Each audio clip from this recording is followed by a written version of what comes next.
sejahtera, saya Krishna Anak Devi selaku moderator ingin mengucapkan selamat datang kepada semua kerana sudi bersama-sama dalam program Buah Bicara pada hari ini.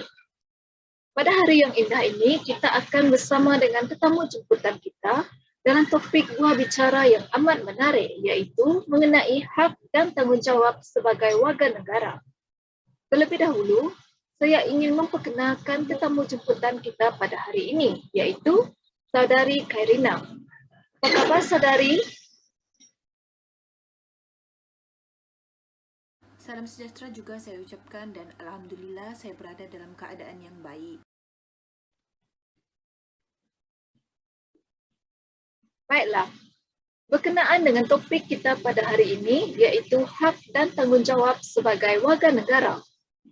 Pada pandangan saudari, apakah yang dimaksudkan dengan hak dan tanggungjawab sebagai warga negara? Terima kasih atas soalan yang diajukan. Terlebih dahulu, saya juga ingin mengucapkan ribuan terima kasih kerana sudi menjemput saya ke program Bual Bicara pada hari ini. Berbalik kepada soalan yang tadi, pada pandangan saya, hak ialah kuasa atas sesuatu atau kuasa melakukan sesuatu yang ditentukan mengikut peraturan dan undang-undang negara. Manakala tanggungjawab pula bermaksud kesanggupan seseorang ataupun warga negara itu untuk melaksanakan tugas serta kewajipan dalam menjaga kedaulatan negara. Baiklah, terima kasih saudari atas penerangan yang amat jelas. Maka dapat dikatakan bahawa hak bermaksud kuasa atas sesuatu atau kuasa melakukan sesuatu yang ditentukan mengikut peraturan dan undang-undang negara. Manakala tanggungjawab pula ialah kesanggupan warga negara untuk melaksanakan tugas serta kewajipan dalam menjaga kedaulatan negara. Berdasarkan apa yang dikatakan oleh saudari tadi, dapat dikatakan bahawa setiap warga negara mempunyai hak dan tanggungjawab masing-masing. Apakah hak warga negara yang perlu diketahui dan dipertahankan?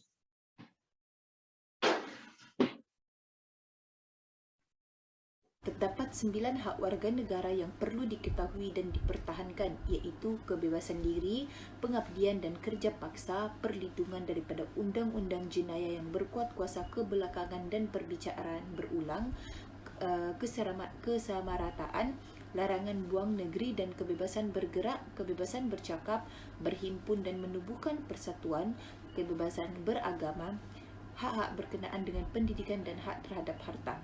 Baiklah, saya akan terangkan setiap hak warga negara ini dengan lebih jelas. Yang pertama iaitu kebebasan diri, perkara 5. Tiada warga negara pun boleh diambil nyawanya ataupun dilucutkan kebebasan dirinya kecuali menurut undang-undang.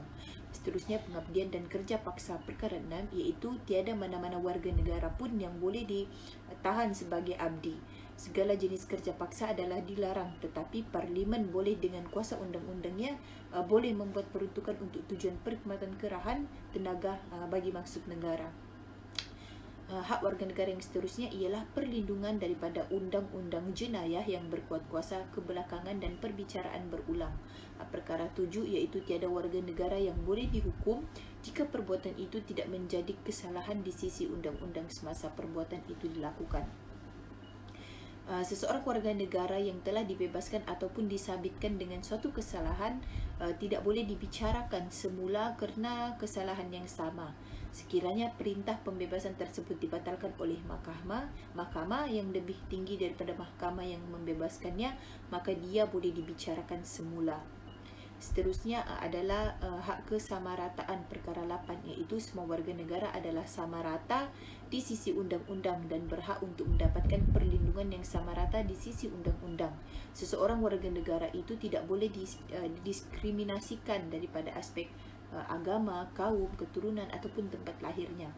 Hak warga negara yang seterusnya adalah larangan buang negeri dan kebebasan bergerak, iaitu perkara 9, yang menyatakan bahawa tiada warga negara yang boleh dibuang negeri atau ditahan daripada memasuki persekutuan. Setiap warga negara ini berhak untuk bergerak dengan bebasnya di seluruh persekutuan dan bermastautin di mana-mana bahagiannya. Selain itu, hak warga negara ialah kebebasan bercakap, berhimpun dan menubuhkan persatuan, iaitu perkara 10 yang menyatakan setiap warga negara ni bebas untuk bercakap dan mengeluarkan fikiran mereka. Setiap warga negara ni berhak juga untuk berhimpun dengan aman, serta setiap warga negara berhak untuk menubuhkan persatuan. Seterusnya adalah kebebasan beragama, perkara 9, iaitu setiap warga negara berhak untuk menganut dan mengamalkan agamanya. Okey, baiklah. Seterusnya adalah hak berkenaan dengan pendidikan, perkara 12, iaitu tidak boleh ada diskriminasi terhadap mana-mana warga negara berdasarkan agama, kaum, keturunan ataupun tempat lahir. Okey, baiklah. Seterusnya adalah hak terhadap harta, perkara 13, iaitu tiada mana-mana warga negara pun boleh dilucutkan hartanya kecuali mengikut undang-undang. Maksudnya tiada undang-undang pun boleh membuat peruntukan bagi mengambil ataupun menggunakan harta dengan paksa tanpa pampasan yang mencukupi. Terima kasih saudari atas penerangan yang cukup jelas mengenai hak warga negara. Melalui penerangan dan penjelasan daripada saudari tadi, saya dapat meningkatkan pengetahuan saya mengenai hak sebagai warga negara. Baiklah saudari, soalan seterusnya. Sebagai warga negara Malaysia, apakah tanggungjawab warga negara kepada negara yang perlu diketahui dan dipertahankan? Baiklah, terima kasih atas soalan tersebut. Tanggungjawab warga negara kepada negara adalah tanggungjawab mengundi. Maksudnya warga negara ni wajib mengundi semasa pilihan raya dijalankanlah. Warga negara Malaysia yang tidak berumur 21 tahun ni wajib untuk keluar untuk mengundi apabila pilihan raya dijalankan. Tanggungjawab ini perlu bagi memilih pemimpin yang berkualiti dan berwibawa untuk memimpin negara agar terus aman, harmoni dan sejahtera. Seterusnya, warga negara juga bertanggungjawab untuk membayar cukai. Pembayaran cukai ini bertujuan untuk memakmurkan negara serta dapat menjana ekonomi negara dan memastikan kepesatan aliran kewangan dalam negara. Contoh cukai ini ada banyak. Contohnya cukai pendapatan, cukai pintu, cukai tanah dan juga cukai perniagaan. Kita juga haruslah mempertahankan negara dari sebarang ancaman dan serangan musuh agar kedaulatan dan kemerdekaan negara dapat dikekalkan dan dipertahankan. Jadi maksudnya kita ni sebagai warga negara Malaysia ni wajib mengetahui rukun negara. Setiap warga negara haruslah mengetahui dan menghayati 5 prinsip rukun negara. Itu kepercayaan kepada Tuhan, kesetiaan kepada raja dan negara, keluhuran perlembagaan, kedaulatan undang-undang serta kesopanan dan kesusilaan. Baiklah, terima kasih saudari.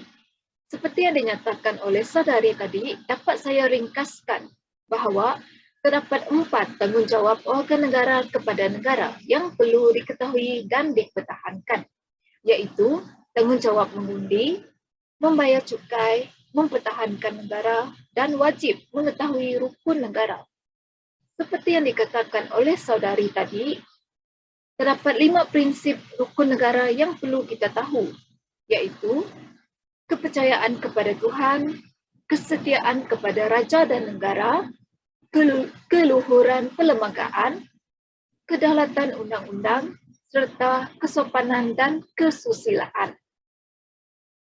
Maka sebagai warga negara Malaysia, kita hendaklah menghayati kepercayaan agama-agama masing-masing. Kita juga hendaklah setia dan mentaati ketua negara dan pemimpin negara. Kita juga hendaklah menghormati perlembagaan persekutuan. Selain itu, kita hendaklah mematuhi undang-undang negara.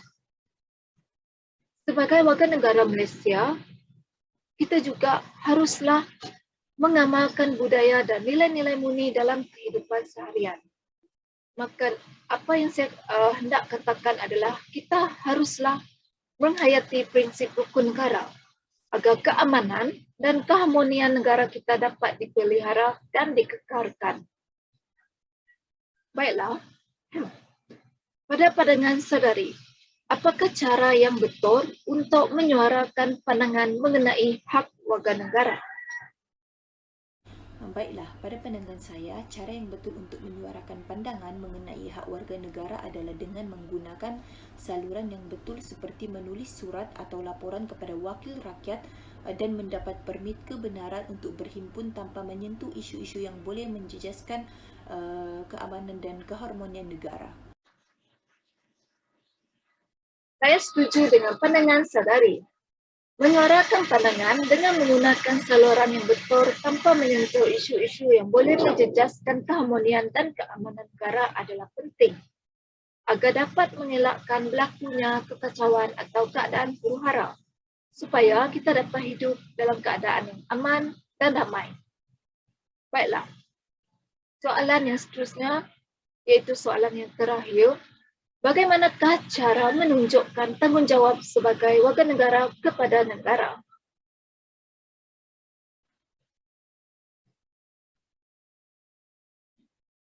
Cara untuk menunjukkan tanggungjawab sebagai warga negara kepada negara adalah dengan tidak melakukan tindakan yang boleh dianggap sebagai menderhaka kepada raja dan negara, contohnya seperti menyebarkan maklumat yang boleh menjejaskan imej negara. Selain itu, kita hendaklah sentiasa mematuhi peraturan yang telah ditetapkan agar keamanan dan keharmonian negara dapat dipelihara dan dikekalkan. Cara seterusnya adalah dengan memupuk sikap patriotisme dengan sentiasa mempertahankan dan mengekalkan kedaulatan negara. Sebagai warga negara ni kita hendaklah cara menunjukkan tanggungjawab sebagai warga negara ni kepada negara adalah dengan menerapkan sikap hormat menghormati dan bertoleransi antara satu sama lain yang seterusnya mampu untuk menggerakkan perpaduan antara kaum. Baiklah, seperti yang dikatakan oleh saudari tadi, maka dapat saya simpul bahawa kita haruslah melaksanakan tanggungjawab sebagai warga negara agar keharmonian dan keamanan negara kita dapat dikekalkan.